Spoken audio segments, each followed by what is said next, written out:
One day in a small town, a local philosophy professor known for his unique teaching methods made a special visit to a primary school.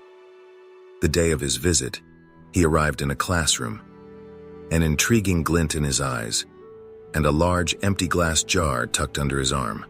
This caught the kid's attention instantly. With an air of playful mystery, it was clear this of everyone.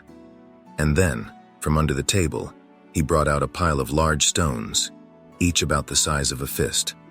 Carefully, he began placing these stones into the jar one by one, until he could fit no more. He turned to the class and asked, "Is this jar full?" Seeing that no more stones could fit, the students nodded and replied yes. To their surprise, the professor then pulled out a bag of pebbles. He started pouring them into the jar, shaking it slightly. The pebbles, much smaller than the stones, rolled into the open spaces between the stones. Again, he asked the class, "Is this jar full now?" Some of the students started to understand his point and hesitated, but many agreed again. Yes, now it's full. The professor then produced a bag of sand and started pouring it into the jar. The tiny grains filled all the remaining interstitial spaces between the stones and pebbles. For the third time he asked, "Is the jar full now?" The students, catching on, responded, "Probably not." Lastly, the professor pulled out a jug of water and poured it into the jar, saturating the sand. Only then did he agree that the jar was indeed full. He looked at his students and explained, "I want you to realize that this jar signifies your life. The stones are the important things, your family, health, and friends. Things that if everything else was lost and only they remained, your life would still be full. The pebbles are the other things that matter, your job, your house, your car.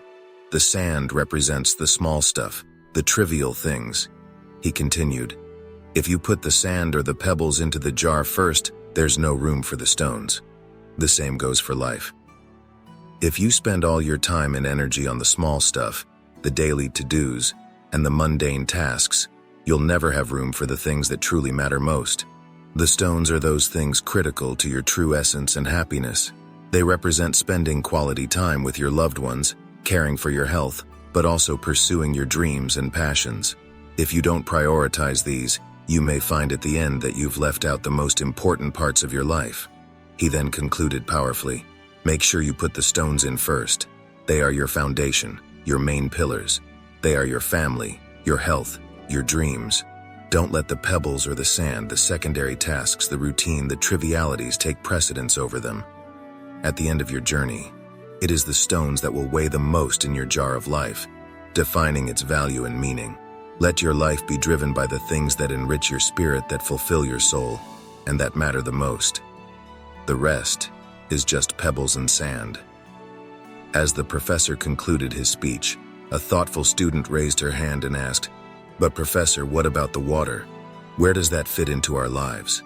The professor smiled at her insightful question and responded, "Ah, the water.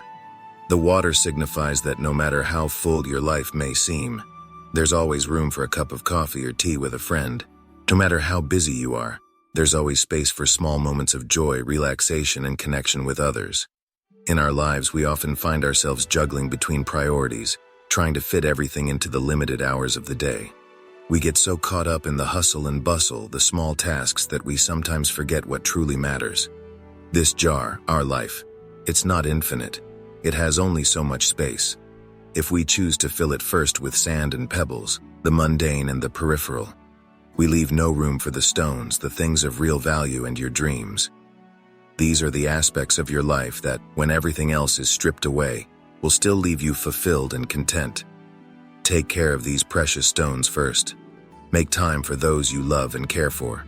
Nurture your physical and mental well-being. Pursue your passions fearlessly. And while you do that, never forget to make room for learning, growth, and kindness. And the water? That's the unexpected, the unplanned. That's the coffee with friend, the spontaneous laughter, the shared moments of joy. Even when life seems so full, there's always room for these. There's always space to connect, to relax, to simply be. The pebbles and the sand, they'll fit in around the important stuff. They're the tasks and responsibilities that are necessary, but shouldn't consume all your time or energy. They shouldn't crowd out the space meant for your stones. In the end, remember, it's not about having a busy life filled to the brim, but about leading a fulfilling life, rich with experiences that truly matter to you. It's about not just counting the days, but making the days count. It's about balancing the stones, the pebbles, the sand, and the water in a way that enriches your life and brings you true joy. This is Take the Leap Motivation. Thank you for watching. Until next time, remember, prioritize your stones and make every moment count.